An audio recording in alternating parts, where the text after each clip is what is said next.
Good morning, everyone. Good morning. I'm not sure why I'm town of Dover. I guess I'm on the wrong account.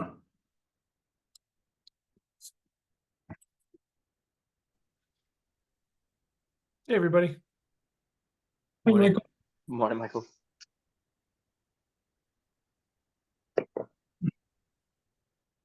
Morning, everybody.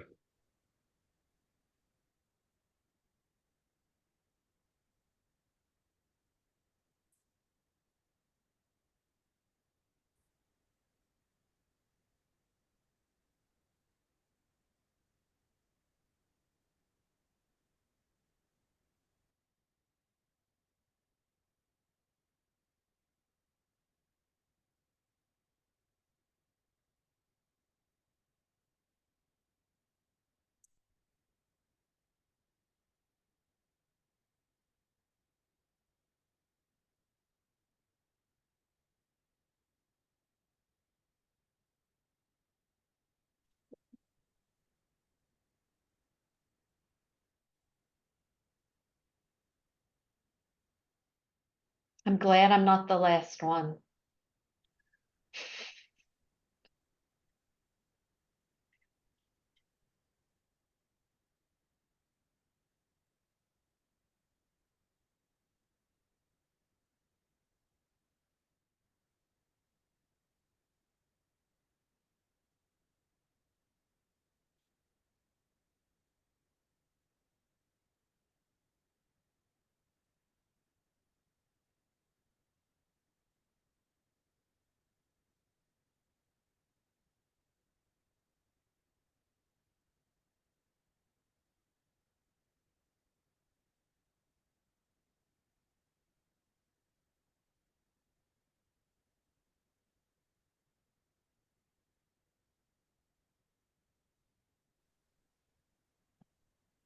Good morning. Sorry I'm late. That was a very frustrating ride behind the one van going 22 to 25 from Linden Square all the way to Dover Center.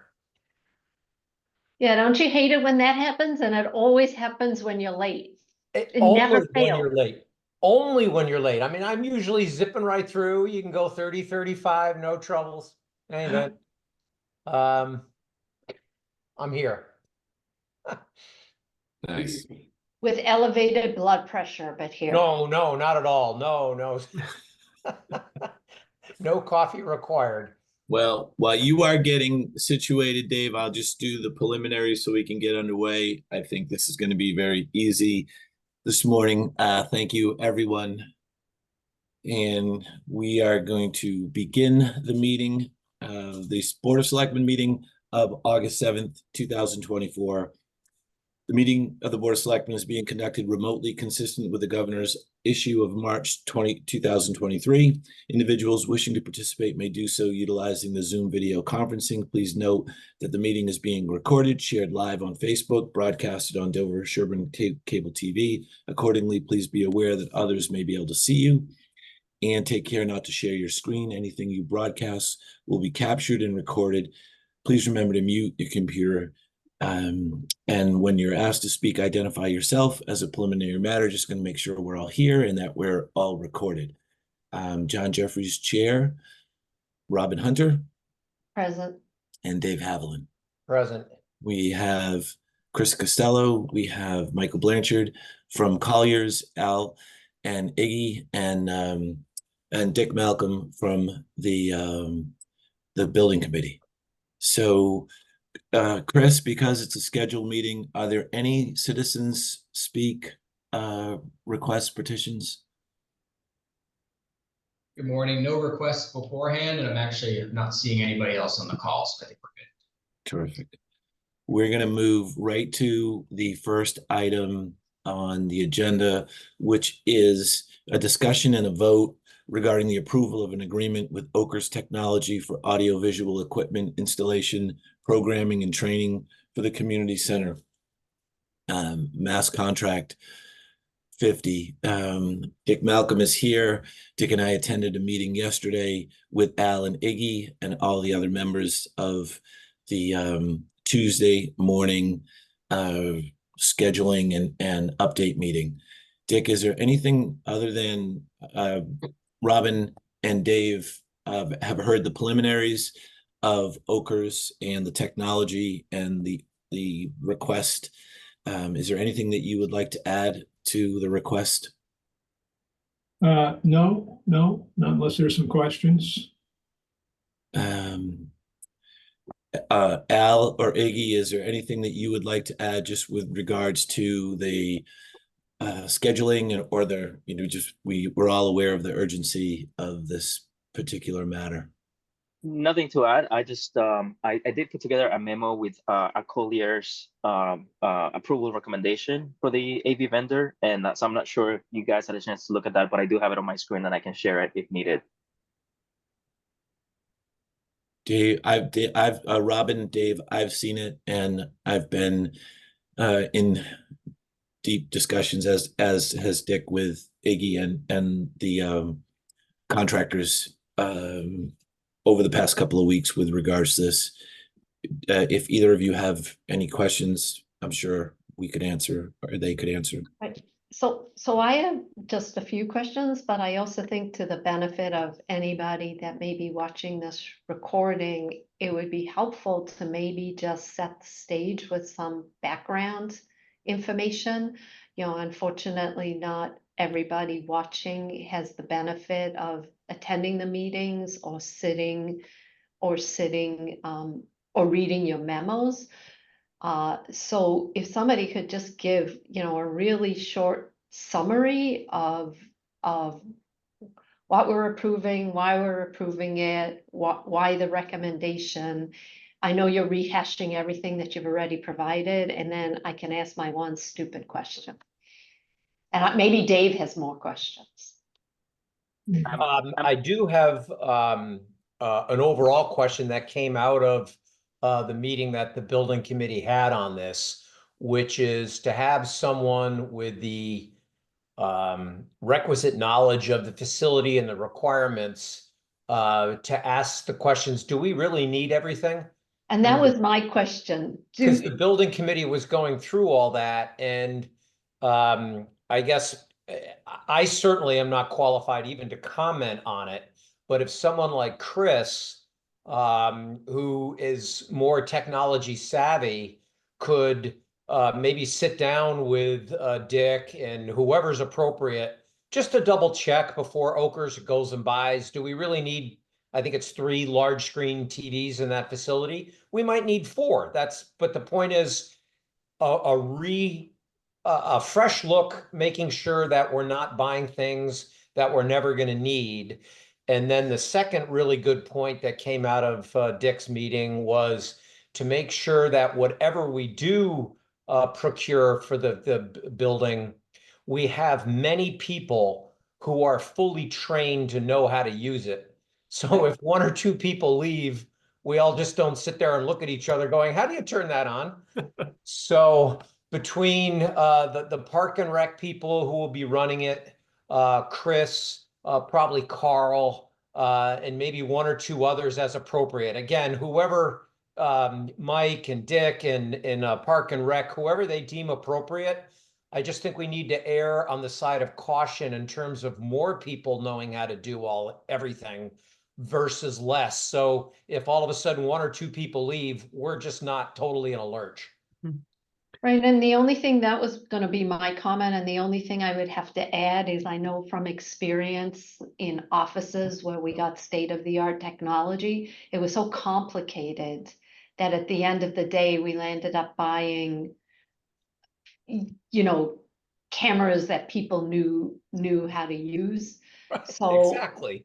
right, it's just make sure that we really need all the stuff. Like I saw laser projectors.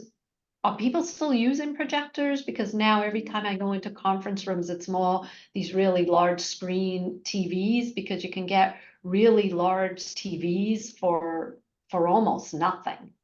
So, we should just ask the questions before we go ahead and procure things, because that was a big item. It was like $14,000. So ask, do we still, is this really still what we need? Or would we be better off with just you know, a larger TV. I just haven't been seeing projectors much anymore. Right, and so that's what I mean, and I know that the building committee, speed is of the essence. So I don't know how or who could look at this, but it does seem to me that maybe if Park and Rec, Chris and Dick and Al got together, something like that, and just went through and did all right, do we really need a projector? Just using Robin's example, because again, the scary part is I used to buy all the tech for our firm, and now everyone laughs at me with technology. So how far we've come. But it's still a very good exercise to make sure that we're not buying things that, you know, We're a just not going to use. $14,000 nice to have versus a TV at $3,000, which is going to do the same function. You know, again, I'm making those numbers up, but who would be appropriate to help look at that, Dick, in your opinion? Yeah, I think actually, you know, it is a good idea because I think the specs are probably a couple of years old. And technology, of course, does, you know, it changes all the time. And gets cheaper. And it gets cheaper, exactly. So I think it is, David, it's a really good point, and I think it's probably a good exercise.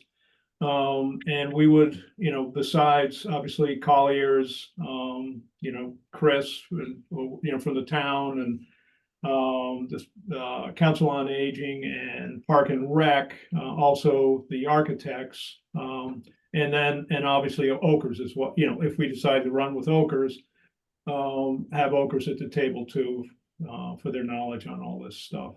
That makes sense. Right. And yeah, we could review it, see if there's some recommendations. There was purpose behind all that equipment originally. Right. Yep. So, and that a lot of that information can come from the design team from Bennett McCready.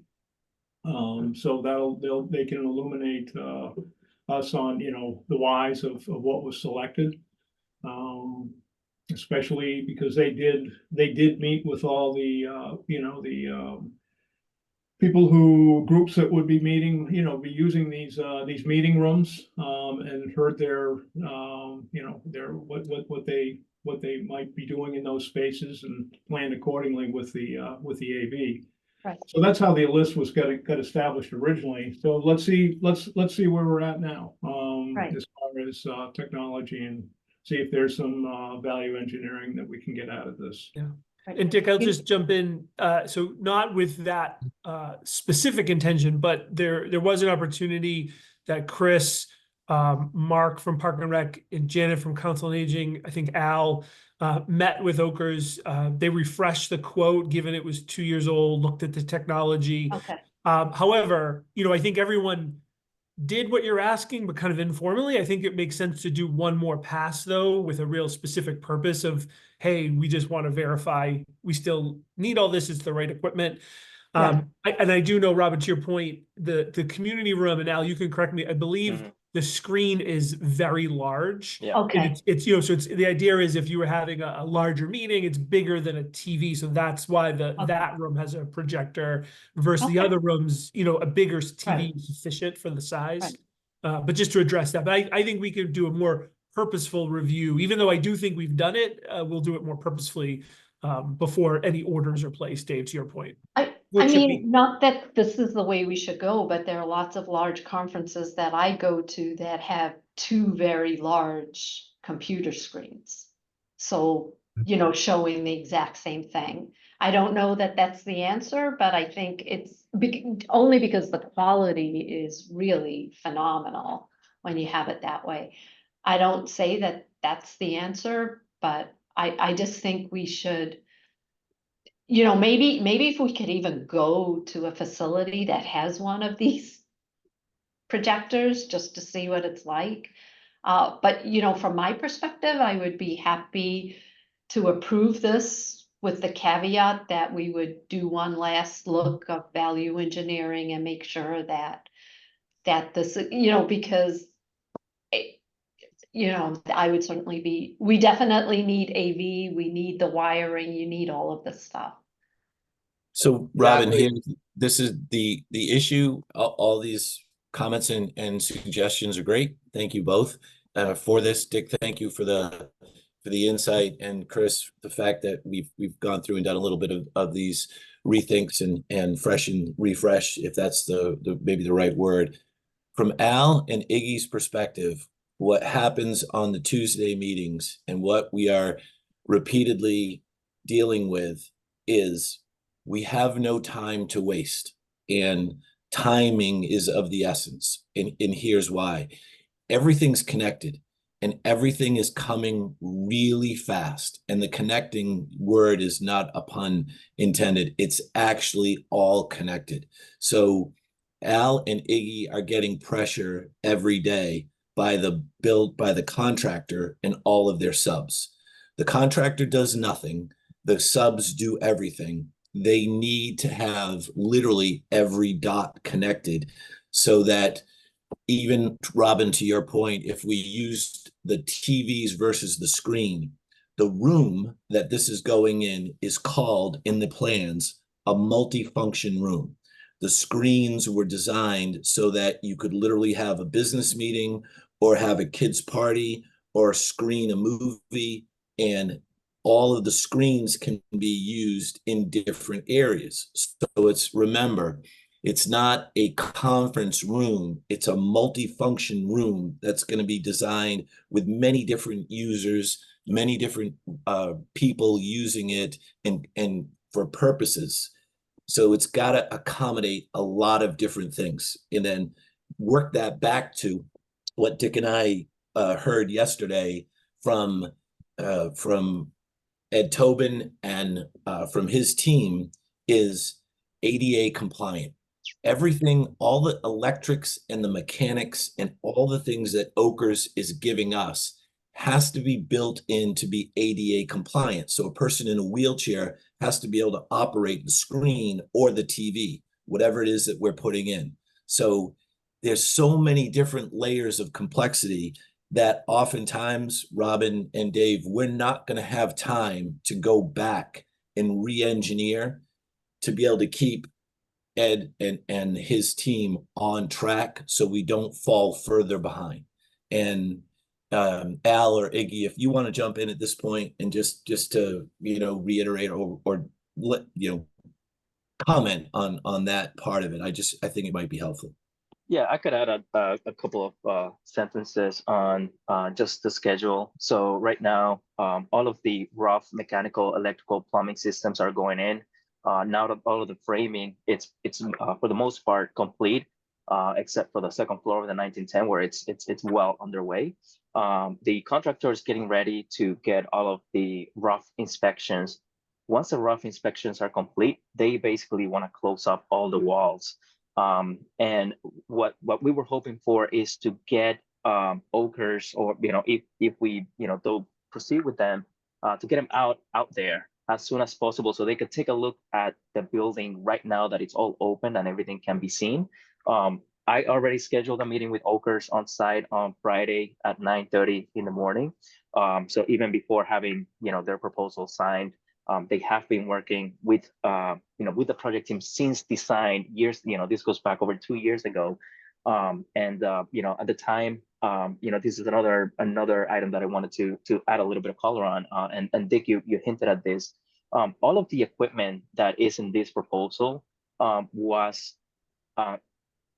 selected collaboratively through a series of meetings with Dave Sullivan, who was the IT contact person, the town's IT contact person at the time, together with the user groups, COA, Parks and Recs, and the architect and the engineers during design. And this is the equipment that was determined to be necessary in order for the various programs to function. And so we held another meeting about a month ago with COA, Parks and Recs, the engineers, Oakers as well. Even the contractor was on that meeting to go over. So actually, let me backtrack a little bit. Because this equipment had been selected 2 years ago, Oakers updated their proposal just a couple of months ago with basically all the products are different products because of how technology changes. All the products in this proposal that you're looking at are updated based on what's available right now. based on, you know, better products that are out there, and update it based on the new pricing that's, you know, different than 2 years ago, because also because they're different products. And so we, you know, we updated that proposal with the new equipment based on what was selected 2 years ago, or determined to be the audio and video equipment necessary to support the programs. Now, we also held another meeting with COA, Parks and Recs, the engineers, Oakers, the architects. Chris Costello, you were on that meeting as well, to go over this updated list of equipment. And there were a few things that we, you know, took out of there. For example, there was a movable cart in one of the conference rooms that they decided, hey, you know, we don't really need this. We also we also had a hearing loop on the two flex spaces. And looking at it, we're like, well, you know, that doesn't really make sense. How we're going to coordinate one room, you know, when it's all open as one room or two separate rooms. And so there was a little bit of that VE that happened in that meeting. But to, you know, to go back to the schedule, we are hoping to get these audio and video, you know, they are going to be there on Friday, but we are hoping that, you know, we can get them on board sooner rather than later. Al, a question for you. When you had that latest meeting with Park and Rec and COA, were dollars associated with this equipment? Yes. Okay, good, because that's one of the fallacies that goes through this when you go to the town originally and say, what would you like? And there's absolutely no cost attached to it. You know, it's like, oh, well, I would like, you know, the moon, the sky, and the stars. Well, you know, that might be expensive. So I'm really glad to hear that you guys went through and did what I'm going to use value engineering on top of the engineering. I'm with Robin. I guess I'm all for approving this today with a caveat that you guys go back and double check and just make sure that if that $14,000 projector is a nice to have that could be met, I'm going to make this up, with two $2,000 TVs, that you consider that. And I understand there's ramifications for value engineering. We have to get through it. But that's where we are. We'd just like you to take one last look without, you know, setting the timeline back by some egregious amount. The second thing that I would just like to ask that has much or little to do with this specific request, but for all requests coming forward for contingency, could you please have available for us, when you have any request, to know where are we on the critical path in terms of timeline? What percent completion are we time-wise? What percent completion are we on funds expended? As well as what you provide on the contingency. I just think it's very important that we know as we go along where we are, so that we don't get too far over our skis or fall to one side. So that information helps us. So Dave, that we covered that yesterday in the meeting, and that is always the contentious point of the meeting, literally for everybody at the table. So, and Iggy and Al and Dick can weigh in on this, but in rough numbers, we are a little over 50% of the contingency. The building is delayed by 60. Oh, John, I'm sorry. 50% of the contingency. It says here it's not even a quarter. No, it's 50% of the contingency. Of the contingency. Yep, of what's going to be requested. So I can clarify that a little bit. So should this proposal from Oakers be approved today, we are going to need to borrow a little bit from contingency. What I have in my memo is it's around $43,000, just because the budget was established 2 years ago.